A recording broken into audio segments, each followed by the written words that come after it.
Hello, folks. You didn't clap.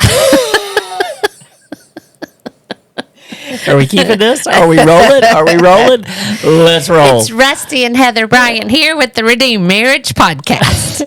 I should totally do that from now on. Usually I start and I do a little clap so she knows that we're starting. But we had a little technical difficulty at the beginning. And I was still fixing my hair. It's okay. I was ready. I was rolling into this thing because I'm excited. I'm excited because here we are doing a podcast. You know, there's certain days when you're like, is it smart to do a podcast today? This might be one of those. This might be one of them. But that's okay. So let's jump in because I think now everybody's wondering why it's not a good day to do a podcast. It's a good day to do a podcast. Every day's a good day to do a podcast. This is just, let's let them into our life a little bit. This season is nuts. Well, that's what our podcast is going to be about today. See, Okay. Heather has no idea. See, this is the thing. We know each other well enough where I'm like, Heather does not have the mental capacity today to think about anything really deep. That's right. Or to plan anything. And so I just said, hey, you trust me, right? Let's go. And I was fixing to... Yeah, you were going, so I guess this is what we're supposed to be doing. Well, so really, I think that people that listen to us, there's a lot of normal people out there, and they have lives that are like ours, probably, that are very chaotic. And so, I mean, I know that you're listening to this, and you may not be coming to us every day or once a week, and you may not be coming because you have this big, huge thing. You might be. There's plenty of you out there that you find us because of some crisis in your marriage, and you're looking for hope and help in your journey towards healing and wondering if you even can heal. And so much of that, I mean, we're grateful that you come to us because we have walked that journey. Yeah.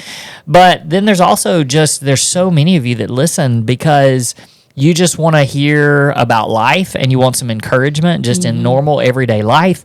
And I think that a lot of you are living lives of chaos.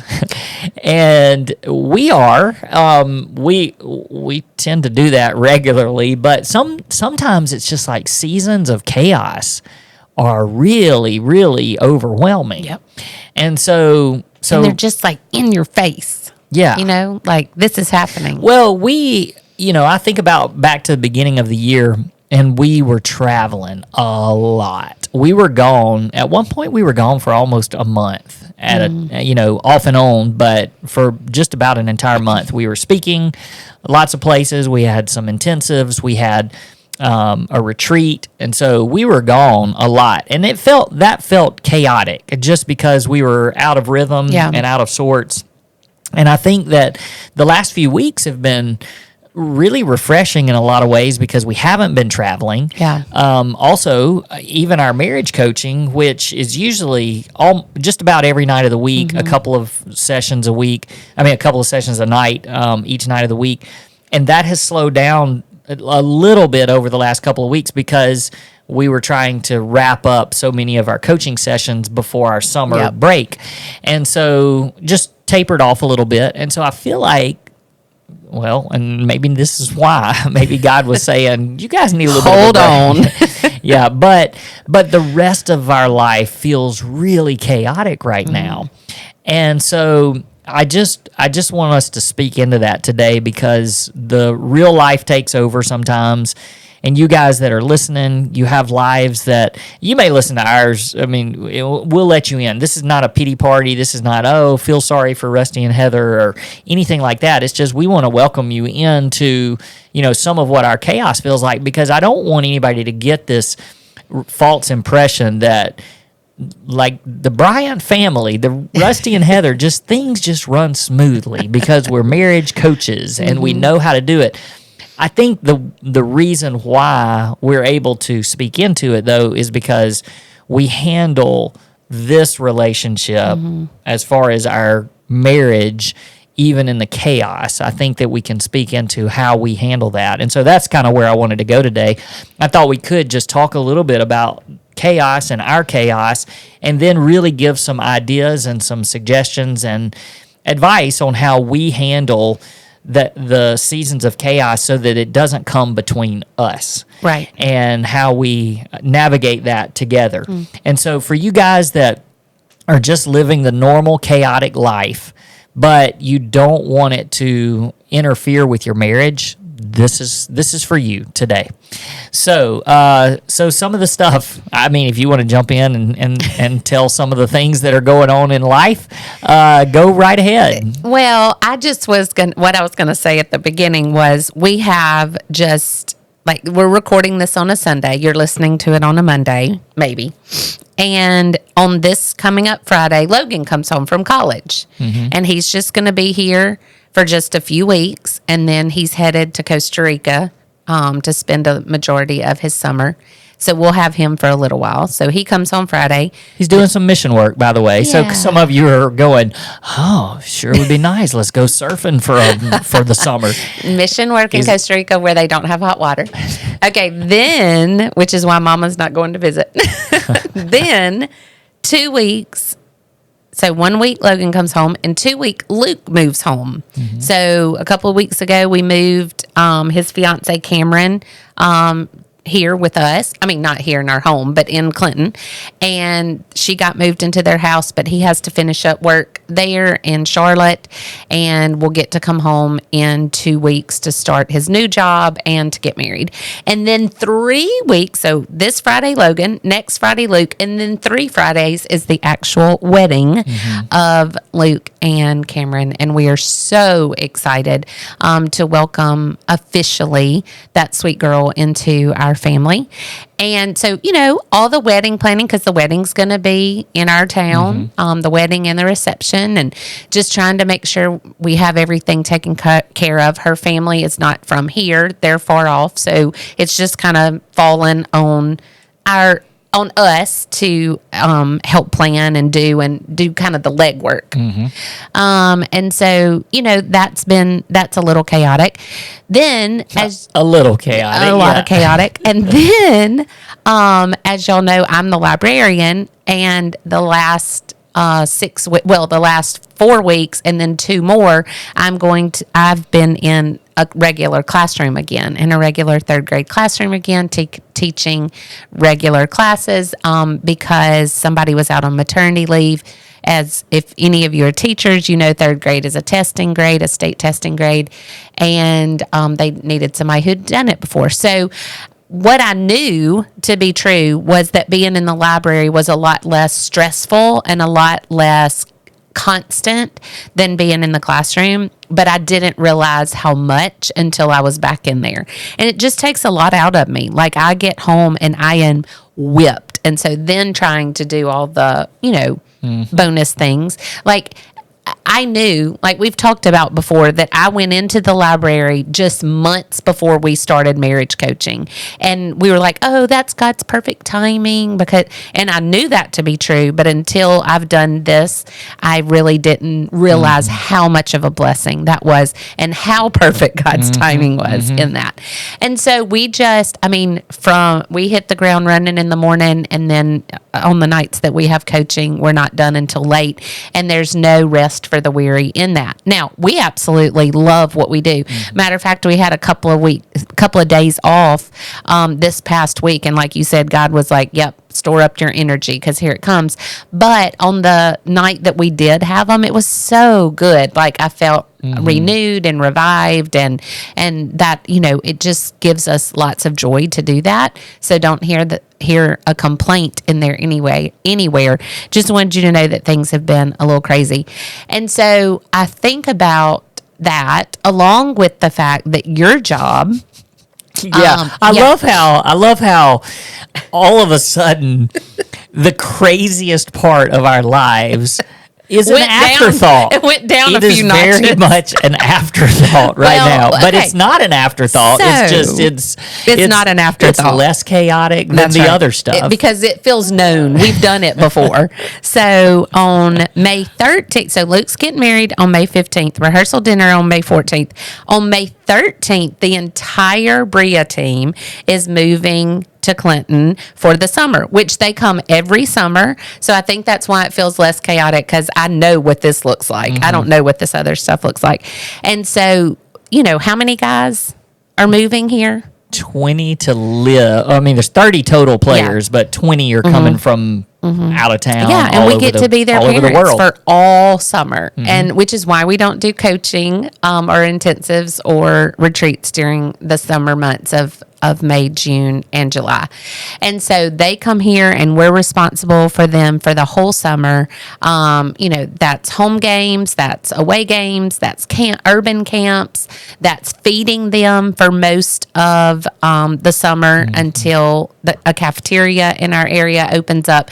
So it is just like, without the wedding / me teaching / kids coming home and going to Costa Rica, without all of that, usually that is so chaotic and crazy. But like you said, for some reason now that feels like not as chaotic because of everything else that's going on.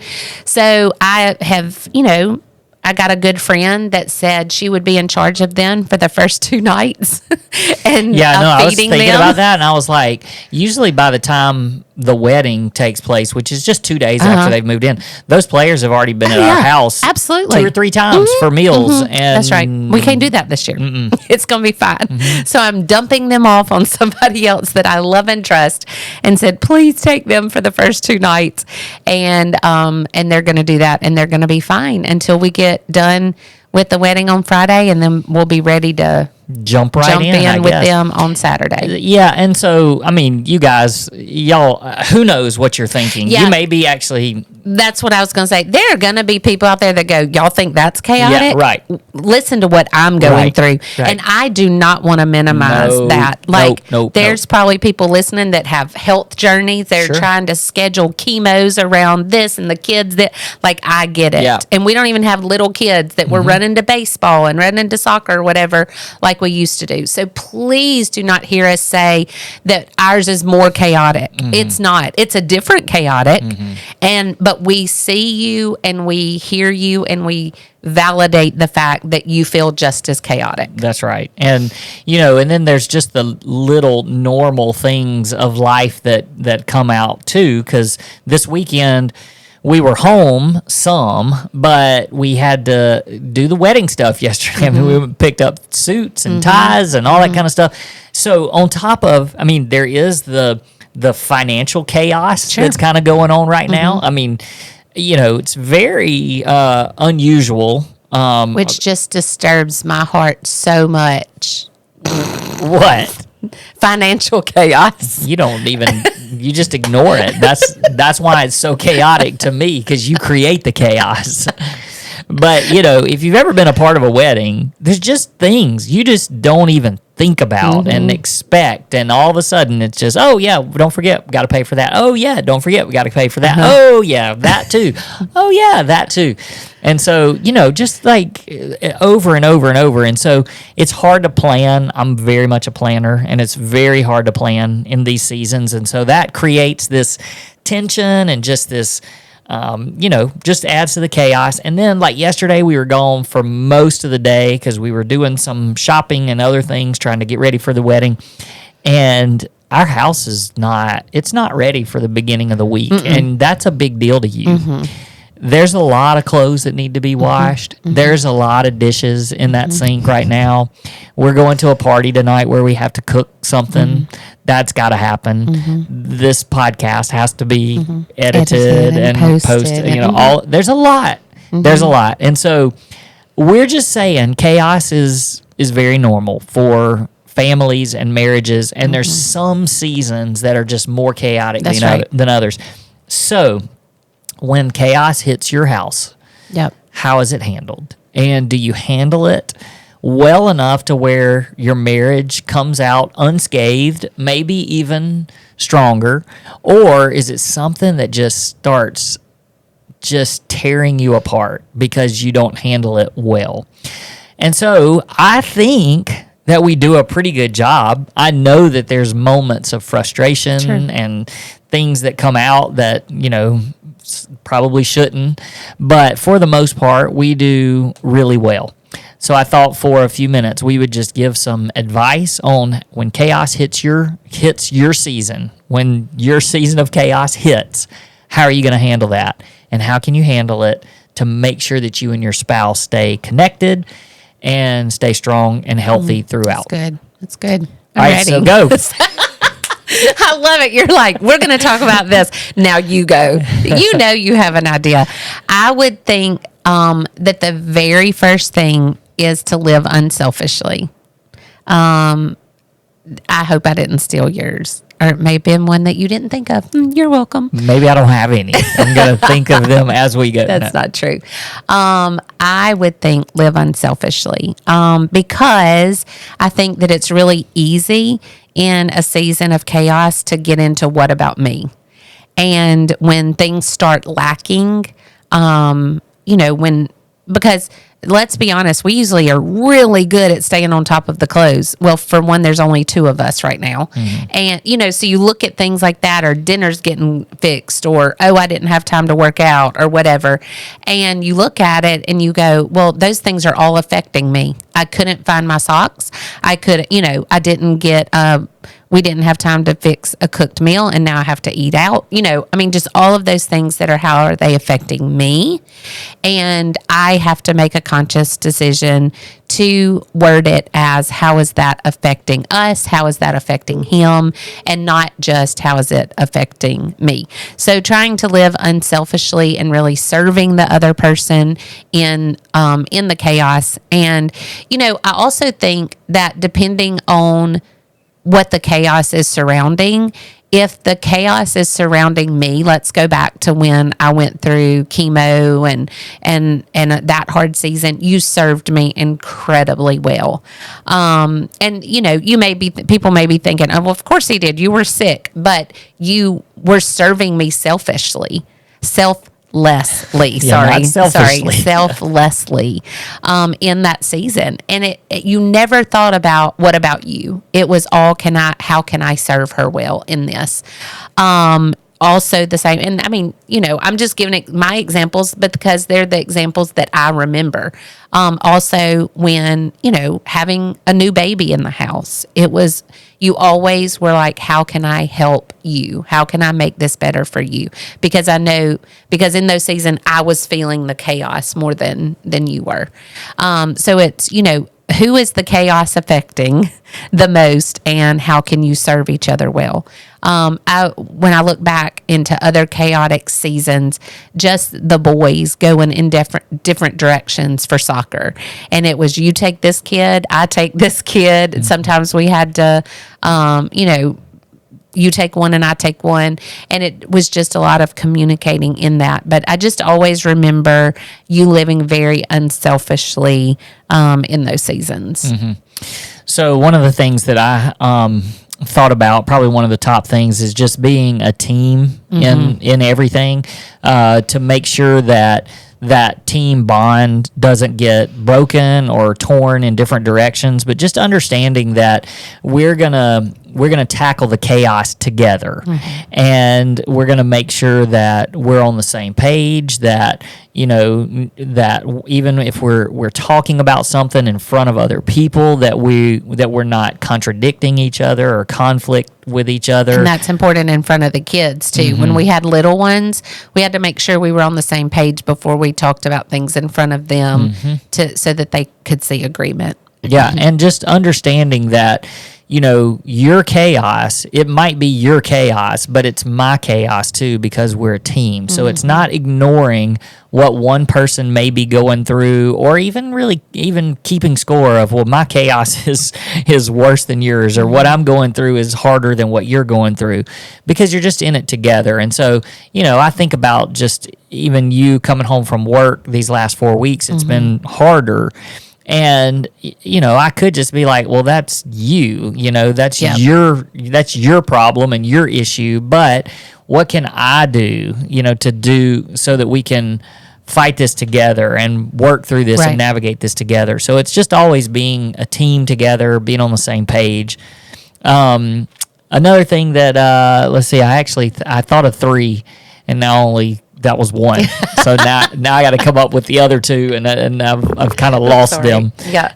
Well, and on top of that, we're having more technical difficulties with the computer. I'm telling you, that thing keeps messing up. No, it's fine. So let's see. I've kind of really just gotten really distracted thinking about the whole teamwork thing, I guess. I know another thing was, and this really goes back to what we talked about last week, when we talked about God's faithfulness showing up over and over again. And I think that's a big part too, is just that in those seasons of chaos, that we do just take moments to kind of breathe a little bit and to look back and go, oh yeah, I remember other seasons of chaos. And to be real honest, you can look at these things that are coming up, and we could flippantly go, man, this is hard, like this is some of the hardest stuff we've ever walked. But it's not. It's not. There's been seasons. I mean, these are, and to be real honest, all of this stuff, this chaos, it's good chaos. Sure. It's wonderful things, and it's stuff that we're excited about. It's just different, and it makes life a little bit more challenging. But we've had way bigger challenges That's right. in our marriage and in our lives, and the things that we've journeyed through. And to look back at those and go, you know what, God was faithful. And so we don't want to miss the joy and, even the happiness that comes along with these seasons of chaos. And and for those of you that are, you have the younger kids, and, you think about, I mean, I know it is hard, especially when you have multiple kids and you're, like you said, going in all these different directions, but you don't want to look back and go, man, we wished that away because we were, it was so busy, and the chaos of it all made us want to wish that it was over. And then when it is over, it's like, whoa, I sure wish we had some of those moments back.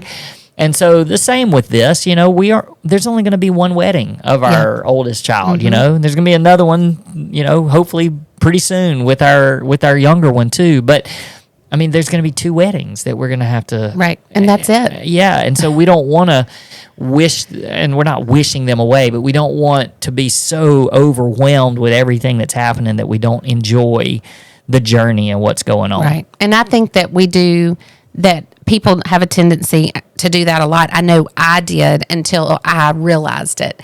And it took one person saying, hey, you're wishing each thing away, and you're going to end up wishing your life away.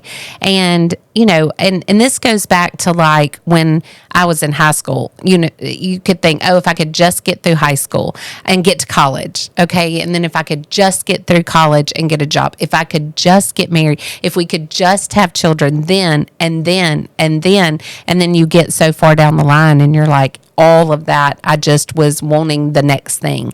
And so it's really being present in where you are. And, you were talking about seeing the faithfulness of God and remembering the faithfulness of God, that in our seasons of chaos that we can look back and say, he was faithful. And so he is too going to be faithful in this and give us everything that we need, even in this season.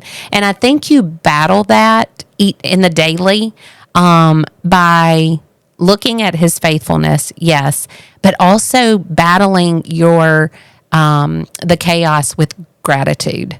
Just in, like, I was just reminding our oldest this morning, because he's so ready, Luke's so ready to be home and to be in this season of marriage, and he doesn't like being so far away from everybody that he knows and loves. And so with that being said, I was just, buddy, remember, like, sit in the gratitude of, I know you're going to church this morning by yourself, but as you go to church, worship him. Worship the God that has brought you through so many seasons and is now fixing to usher you into a new season of just blessing upon blessing upon blessing.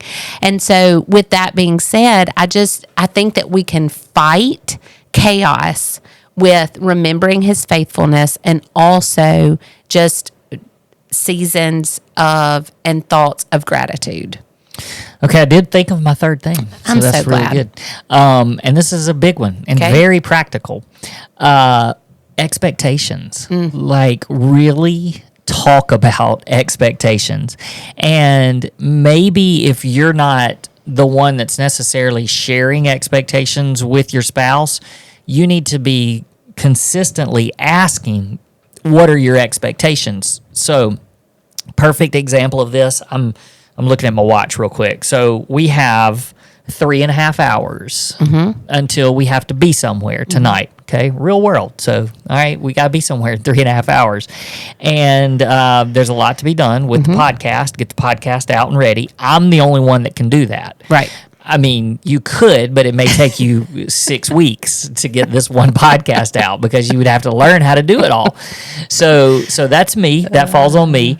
But we have to cook something for this little party shindig thing that we're going to, and the house is a disaster. Yep.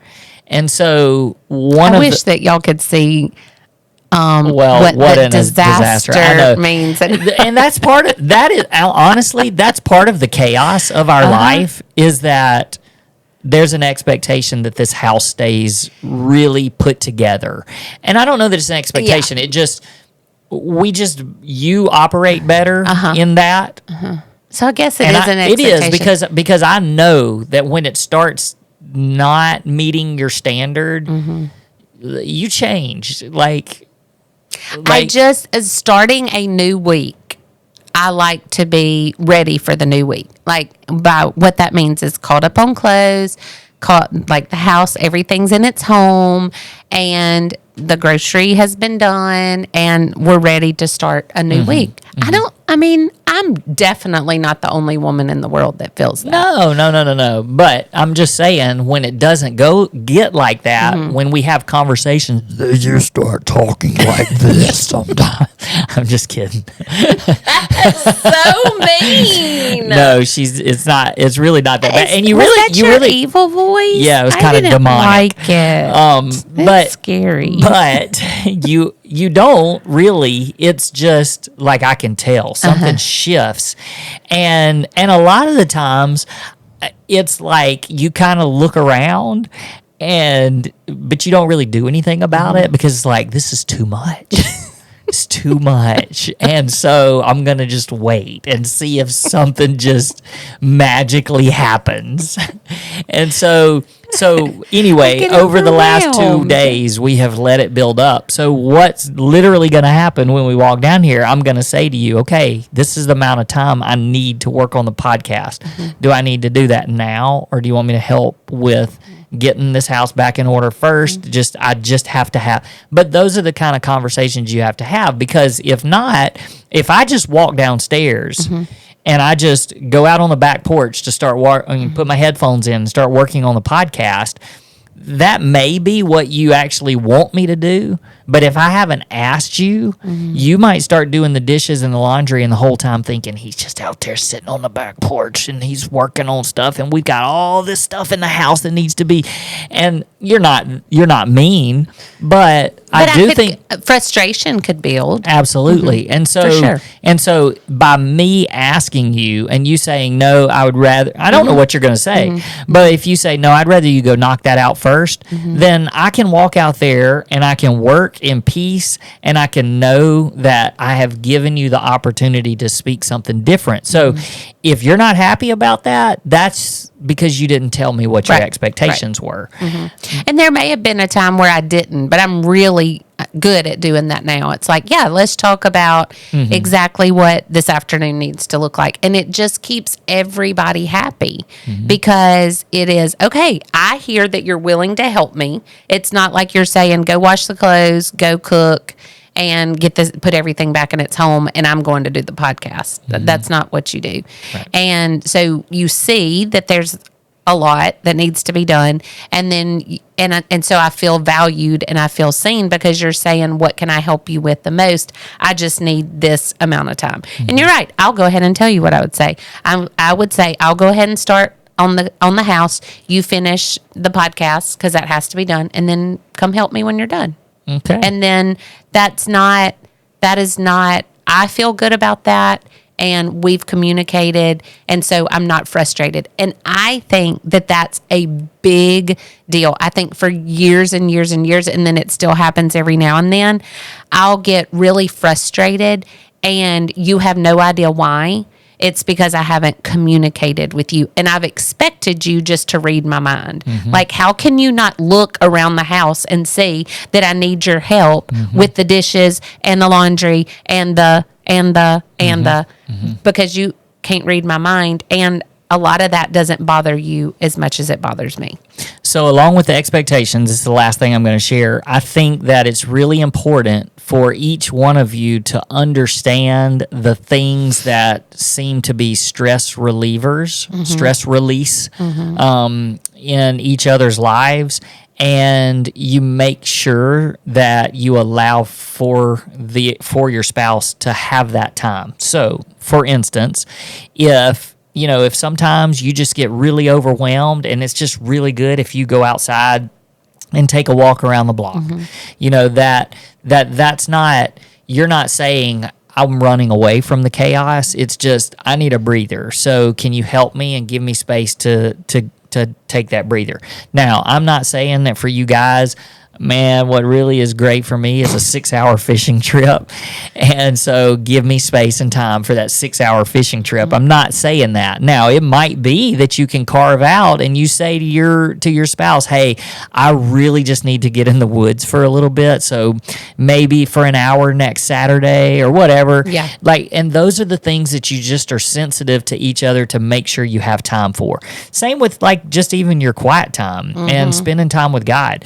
You allow that for each other, and you don't make it something that's a burden because, you took an hour this morning to go on the back porch and read your Bible and spend time with God, and now look at all the stuff that has to be done. Those things are so important to take care of yourself. But again, you got to be a team. You got to communicate. You got to set realistic expectations, and you can't take advantage of those things. Which goes back to the first point of living unselfishly. That's right, unselfishly. So maybe this whole thing is really about unselfishness. All right, so hopefully you guys got some encouragement, some real life tips, some on in the moment tips because you listen to what's happening in real life here. That's right. And from that, hopefully the next time chaos hits you, maybe you're in the middle of it, but you can navigate that well with your spouse. Yep. So, hey guys, thanks for listening this week, and we'll see you next time. Peace. Peace.